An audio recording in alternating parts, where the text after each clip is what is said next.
Assalamualaikum warahmatullahi wabarakatuh. Halo teman-teman pencinta kisah misteri. Jumpa lagi dengan saya Dika di Kisah Hororku.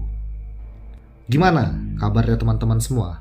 Baik yang ada di Indonesia maupun yang ada di luar negeri pada saat ini. Semoga teman-teman semua sehat ya, serta diberkahi oleh Allah Subhanahu wa taala. Amin.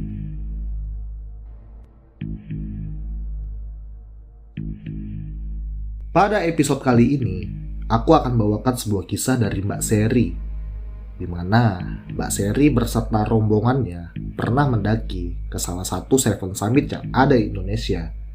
Namanya adalah Bukit Raya yang ada di antara perbatasan Kalimantan Tengah dan juga Kalimantan Barat. Gimana keseruannya? Saksikan terus kisah ini sampai habis ya teman-teman. Tapi sebelum kita menyimak kisah ini, ada baiknya kalau kita berdoa agar apa yang dialami oleh Mbak Seri tidak terjadi kepada kita semua.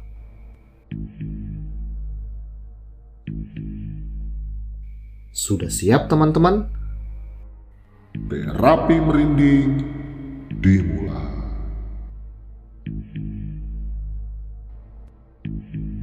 Bukit Raya.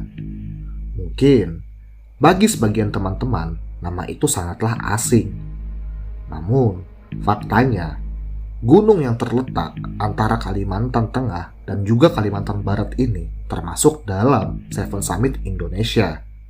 Atau bisa dibilang, gunung ini adalah salah satu dari 7 gunung yang tertinggi di Indonesia. Memang, gunung ini sangatlah jarang didaki oleh para pendaki karena medannya yang begitu berat, serta gunung ini bisa dibilang adalah gunung kedua termahal di Indonesia setelah puncak Everest. Wajar saja karena lokasinya yang sangatlah terpencil membuat kita semua harus mengeluarkan uang ekstra apabila ingin ke sana. Bukit Raya juga sangat dikenal dengan keindahan flora maupun faunanya. Namun, di balik semua itu, teman-teman harus siap bertemu dengan tumbuhan jelatang yang sangatlah banyak dijumpai di sana. Tapi, bagi teman-teman yang fobia dengan hewan bernama lintah, mungkin gunung ini tidak bisa direkomendasikan buat mereka yang takut dengan hewan lunak tersebut. Di balik semua itu, Bukit Raya selalu saja menyimpan daya tarik tersendiri bagi para pendaki ataupun para petualang. Baik itu keindahan alamnya, flora faunanya, ataupun misteri yang ada di Bukit Raya. Mungkin salah satu kisah dari Mbak Seri ini akan memberi sedikit informasi tentang misteri yang ada di Bukit Raya.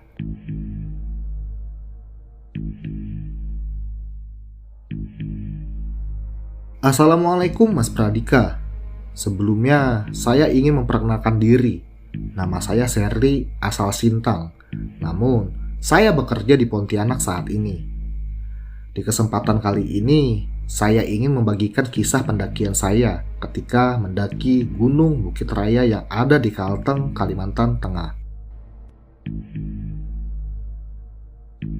Kisah ini bisa dibilang adalah kisah yang horor bagi saya yang notabene adalah pendaki pemula, di mana kejadian itu terjadi pada tahun 2017 yang lalu, tepatnya di bulan Juni. Dan saya mendaki ke sana bersama teman saya yang bernama Wawan dan juga kakaknya. Kisah ini berawal pada saat saya stalking salah satu profil IG teman saya yang bernama Wawan. Kebetulan sekali, pada saat itu ia memposting salah satu fotonya yang ada di puncak Gunung Sumbing, Jawa Tengah. Dan memang Wawan ini pada saat itu sedang bersekolah di Pulau Jawa. Iseng-iseng saya pun mencoba untuk mengkomen foto tersebut. Wah, asik nih dengan teman-teman barunya. Teman-teman lama dilupain kayaknya. Dan tak lama kemudian, Wawan pun membalas komentarku. Ia pun berkata, kalau nanti ia pulang dari Pulau Jawa, ia ingin mengajakku mendaki juga pada saat itu. Tak lama berselang, Wawan pun kembali pulang ke Kalimantan Barat. Segeralah ia mengajakku untuk mendaki. Namun, ia tahu aku yang notabene adalah pendaki pemula. Jadi, ia mengajakku untuk mendaki di gunung sekitaran daerahku saja pada saat itu. Namun, seketika saja aku menolak dan mengajaknya untuk mendaki ke Bukit Raya yang ada di perbatasan Kalimantan Tengah dan juga Kalimantan Barat.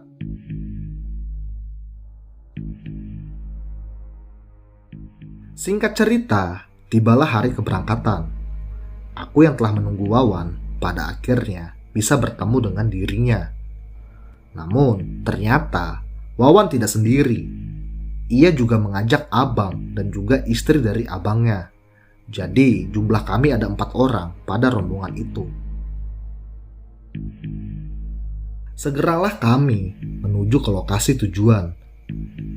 Dan pada akhirnya kami pun sampai di desa terakhir, di mana kami akan memulai pendakian ini.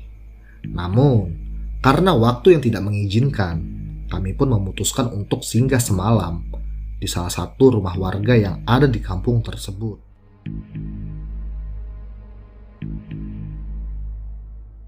Pagi pun tiba, sekitar jam 9 pagi.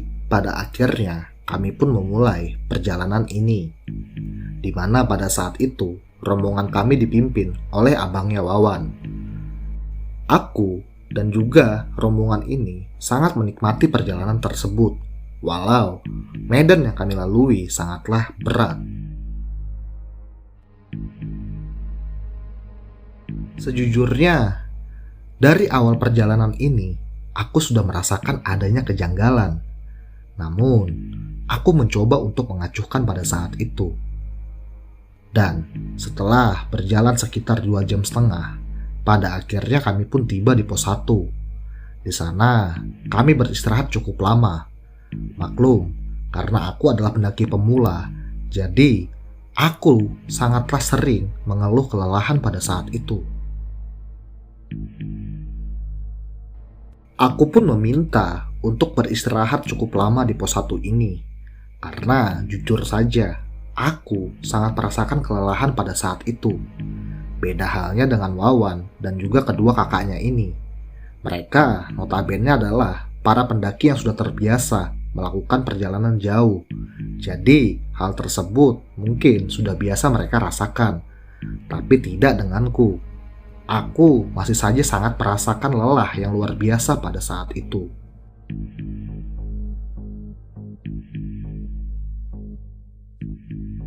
Setelah lumayan lama beristirahat di pos 1 ini, pada akhirnya kami semua memutuskan untuk kembali berjalan. Dan perjalanan dari pos 1 menuju ke pos 2 ini bisa dibilang sangatlah jauh. Saat kami sedang berjalan, tiba-tiba saja hujan turun dengan derasnya pada saat itu. Sehingga abangnya Wawan pun memutuskan untuk membuat tenda darurat di pinggir jalur pada siang itu.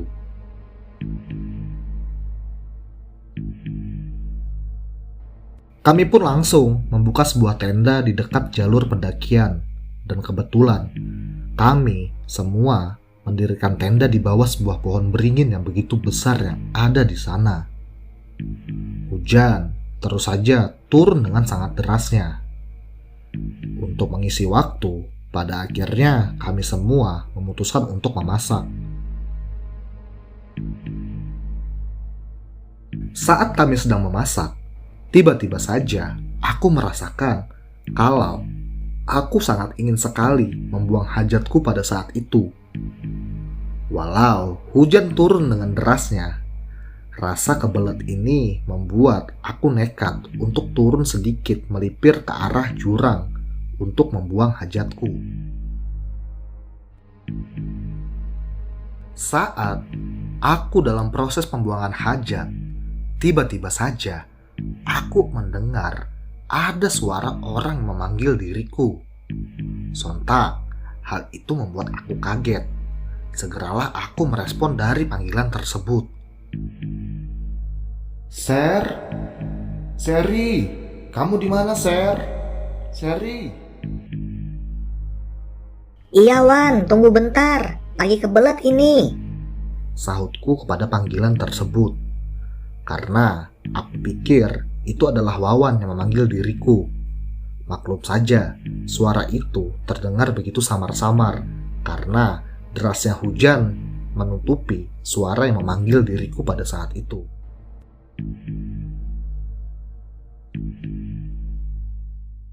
Setelah buang hajatku selesai, segeralah aku memutuskan untuk kembali ke arah tenda. Namun, kini keanehan kembali terjadi kepada diriku. Pada saat aku membalikkan badan, seketika saja aku kaget. Jalur yang ada di belakangku tiba-tiba saja kering, seperti tidak terjadi hujan pada saat itu. Padahal jelas sekali dalam ingatanku, hujan turun sangatlah deras pada saat itu. Bahkan pada saat aku buang hajat, hujan masih saja turun. Namun di belakangku kini terlihat semuanya kering kerontang.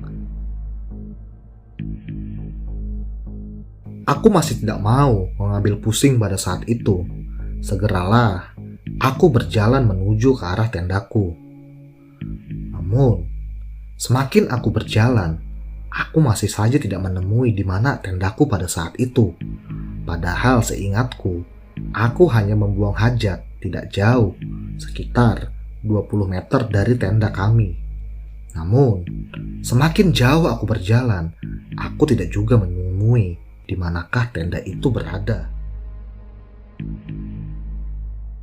Dalam kebingungan, aku pun langsung merespon dengan cara memanggil Wawan. Wan, Wawan, kalian di mana? Wawan pun terdengar merespon. Ia pun langsung menjawab panggilanku. Namun, anehnya, suara itu sangat jauh dari aku. Langsung saja naluriku berkata untuk mendatangi sumber suara tersebut. Saat aku mencoba mendatangi sumber suara Wawan, kini keanehan kembali terjadi. Saat aku mencoba mendatangi sumber suara Wawan, aku dikagetkan dengan daerah yang barusan aku lalui. Nampak jelas jalan tersebut bukanlah jalan yang tadinya aku lewati. Kini aku mulai bingung di manakah aku berada. Tapi suara Wawan masih samar-samar jelas aku dengar. Aku pun mencoba untuk kembali mengingat jalanku tadi. Aku pada saat itu masih saja santai. Dalam benakku, mungkin aku sedang kecapean. Jadi, aku rada sedikit lupa dengan jalur yang telah aku lalui. Dalam keadaan tersebut, aku mencoba untuk duduk sejenak agar aku bisa lebih tenang mengingat jalanku kembali ke tenda. Walau sebenarnya tubuh ini telah terasa begitu lelah, ditambah baju yang begitu basah karena derasnya hujan tadi. Saat aku kembali mengingat jalur, tiba-tiba saja dari sebelah kiri terdengar ada suara orang memanggil. Sontak, aku langsung menoleh ke situ. Dan benar saja, ternyata itu adalah Abang Wawan beserta istrinya. Mereka berdua segera menghampiri diriku pada saat itu. Lantas, Abang Wawan pun bertanya kepadaku, "Dek, kamu kok pipisnya jauh banget sih? Perasaan tadi suaranya ada di bawah. Kok kamu ada di sini sekarang?" Tanyanya begitu keheranan kepadaku. Namun, aku hanya membalasnya dengan senyuman pada saat itu. Segeralah, mereka berdua menuntun aku kembali ke tenda.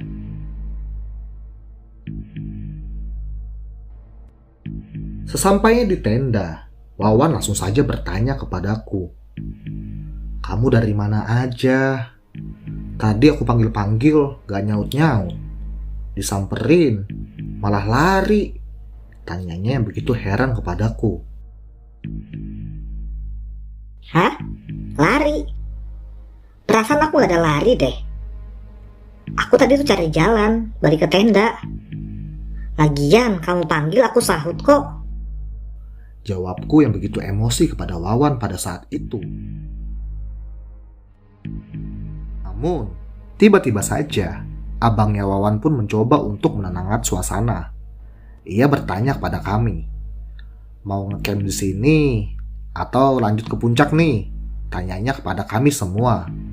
Sontak saja kami semua pun menjawab untuk lanjut berjalan, karena kami semua masih semangat untuk menuju ke arah puncak pada hari itu. Segeralah kami kembali melanjutkan perjalanan ini.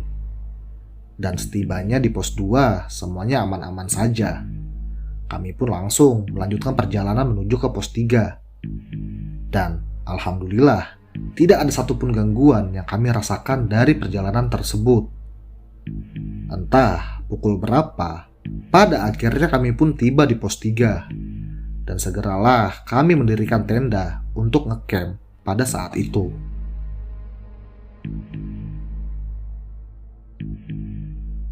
Setelah makan malam, segeralah aku pamit kepada mereka semua untuk segera masuk ke dalam tenda.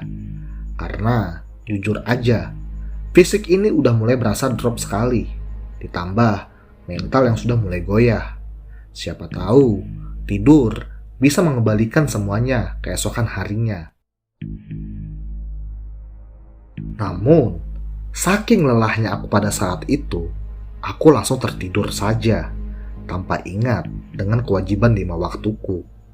Mungkin itulah salah satu kelalaianku yang terjadi pada saat itu di Gunung Bukit Raya. Dalam mimpiku, aku merasakan kalau aku berada kembali di dekat pohon beringin yang ada di dekat pos 2 tadi, di mana di sana kami sempat mendirikan tenda dan juga berteduh pada saat hujan tadi siang. Namun, kini aku merasakan aku tidak sendiri. Di sana, aku menyaksikan ada seorang nenek-nenek yang kini telah berusaha mengejar diriku. Sontak, aku pun berlari. Namun, nenek-nenek itu terlihat begitu gesit dan segera menangkapku. Lantas, ia langsung mencekik leherku pada saat itu juga. Aku hanya bisa meringis merasakan cekikan dari si nenek tersebut. Aku yang hanya bisa merasakan cekikan tersebut tidak berdaya melawan. Sampai pada akhirnya aku merasa kalau tubuhku ini diangkat dan dimasukkan ke dalam sebuah peti yang entah aku tidak tahu peti apakah itu. Saat tubuhku telah berada di dalam peti tersebut, tiba-tiba aku langsung saja tersadar. Dan aku melihat pada saat itu keadaanku masih ada di dalam tenda. Dan ternyata aku telah terbaring di bawah pangkuan Wawan. Saat itu jelas sekali aku melihat kalau Wawan nampak panik. Ia terus-terusan saja membacakan ayat kursi kepada diriku pada saat itu. "Alhamdulillah, kamu sadar juga," ujar Wawan yang begitu panik kepadaku. Aku pun mencoba untuk bangkit dan aku sangat ingin sekali menceritakan apa saja yang barusan aku alami dalam mimpi. Namun, saat aku ingin menjelaskan kepada mereka, tiba-tiba saja aku melihat wajah Weni, yaitu istri dari abangnya Wawan, tiba-tiba berubah menjadi nenek yang aku jumpai dalam mimpi. Ia tertawa melengking dan suaranya terdengar begitu menakutkan. Namun, hanya aku yang menyadari hal tersebut. Wawan beserta abangnya nampak tidak melihat adanya nenek yang masuk ke dalam tubuh Weni. Aku pun langsung sontak ketakutan melihat hal tersebut. Nenek itu kembali aku jumpai di alam nyata.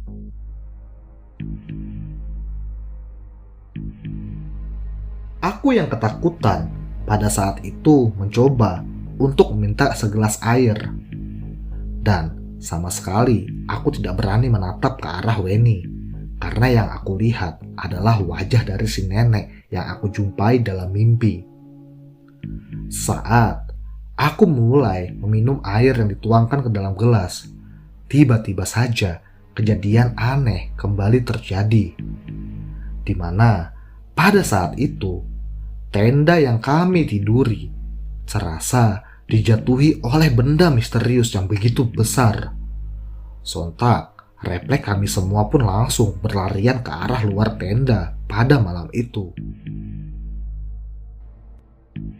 Saat kami semua berada di luar tenda, sontak kami semua pun terkejut. Ternyata benda yang menimpa tenda kami itu adalah sosok kuntilanak berbaju merah. Ia tertawa sambil melirik kami semua. Wajahnya hancur dan menyerbakan bau amis yang luar biasa. Darah juga terlihat keluar dari seluruh baju yang ia gunakan pada malam itu. Aku yang ketakutan melihat sosok kuntilanak tersebut tiba-tiba saja langsung pingsan seketika. Entah apalagi yang terjadi pada malam itu. Karena jujur, ini kali pertamanya aku menjumpai sosok yang begitu menyeramkan seperti kuntilanak ini. Entah apa yang terjadi semalam, aku tidak tahu. Namun, pada saat aku sadar, kini aku merasakan kembali tengah berada di dalam tenda. Dan saat itu, Weni sedang memangkuku. Ia yang melihat aku sadar, sontak langsung berteriak dan memanggil Wawan kembali ke arah tenda kami. Wawan yang telah tiba di tenda kami langsung berkata kepadaku, "Ya Allah, Ser, kamu pingsannya lama banget. Sumpah, aku khawatir. Semalaman aku sama abang jaga kamu. Aku takut kalau kamu mati," ujar Wawan yang begitu panik kepadaku. Aku yang mendengar hal itu lantas emosi. Sialan kamu, Wan. Aku cuma pingsan, malah disumpahin mati. Jawabku yang begitu emosi ke arah Wawan. Udah Ser, udah. Kamu jangan marah-marah ya. Sekarang kita siap-siap, kita turun aja. Takut kamu kecapean, nanti malah kejadian apa-apa lagi, kata Wawan yang mencoba menenangkan diriku. Kami pun langsung memutuskan untuk turun pada saat itu juga. Dan alhamdulillah, pada saat itu kami semua tidak mendapatkan gangguan apapun. Sampai pada akhirnya kami tiba kembali di desa di mana tempat kami menginap sebelum kami memulai mendaki semalam. Singkat cerita, pada akhirnya kami pun tiba di desa. Karena waktu yang tak mengizinkan, pada akhirnya kami pun langsung menginap semalam kembali di rumah para penduduk yang ada di sana. Dan keesokan harinya, barulah kami kembali ke Pontianak. Dan di perjalanan kali ini, terungkaplah kalau penyebab dari gangguan gaib ini adalah Weni. Di mana pada saat mendaki, Weni tak sengaja datang bulan. Dan waktu kami mendirikan tenda untuk berteduh di bawah pohon beringin, Weni tak sengaja membuang pembalutnya ke belakang pohon beringin yang ada di sana. Mungkin para penghuni yang ada di situ tidak terima atas perbuatan yang dilakukan oleh Weni. Tapi yang jadi pertanyaan, mengapa malah aku yang diganggu, bukannya Weni? Aku pun masih bertanya-tanya sampai sekarang. Dalam benakku aku berpikir, mungkin karena tubuh ini telah capek, apalagi mentalku telah down. Jadi, para makhluk halus lebih memilih diriku untuk diganggu. Akan tetapi, aku masih bisa bersyukur karena kini aku telah bisa kembali ke Pontianak, tempat asalku. Walaupun kami semua gagal menuju ke arah puncak pada saat itu, tapi tak apalah buatku yang masih pemula saat itu. Dan alhamdulillah, pada tahun 2019, Wawan yang telah lulus kuliah pada akhirnya mempersuntingku. Dan kini kami resmi sebagai suami istri. Tapi alhamdulillahnya, pada tahun 2021, aku bisa sampai puncak dengan Wawan di Bukit Raya tersebut. Luar biasa, sebuah memori dan juga kenangan yang tidak bisa aku lupakan. Pada akhirnya, aku berhasil menuju ke puncak tertinggi antara Kalimantan Tengah dan juga Kalimantan Barat. Oke teman-teman, mungkin itu dulu kisahku. Semoga dari kisah ini ada pembelajaran dan juga hikmah yang bisa kita semua ambil. Mohon maaf kalau mungkin ada kata-kata yang menyinggung perasaan semua teman-teman yang ada di sini. Saya Serdi pamit. Assalamualaikum warahmatullahi wabarakatuh. Oh ya, sebelum kisah ini aku tutup lebih jauh, minta doanya ya teman-teman. Semoga aku dan juga suami bisa diberi kesempatan dan juga izin untuk segera mendaki ke Mahameru. Walaupun kita semua tahu Semeru sedang aktif, dan semoga saja cepat Semeru bisa pulih kembali. Oke, terima kasih buat Mbak Seri yang sudah mau menceritakan kisah dan juga pengalamannya pada saat mendaki Bukit Raya. Jujur, hal itu luar biasa sekali karena aku pribadi aja belum pernah ke sana. Dan semoga suatu saat aku bisa mendaki ke Bukit Raya seperti yang dilakukan oleh Mbak Seri. Tapi bukan yang gaib ya.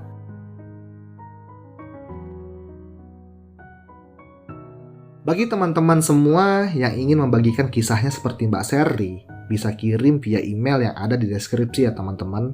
Saya Dika selalu menunggu kisah dari teman-teman semua. Dan bagi teman-teman yang sudah menyimak kisah ini sampai selesai, saya ucapkan ribuan terima kasih. Oke, jangan lupa juga buat teman-teman yang baru bergabung untuk dukung terus channel ini dengan cara like, komen, dan juga subscribe ya.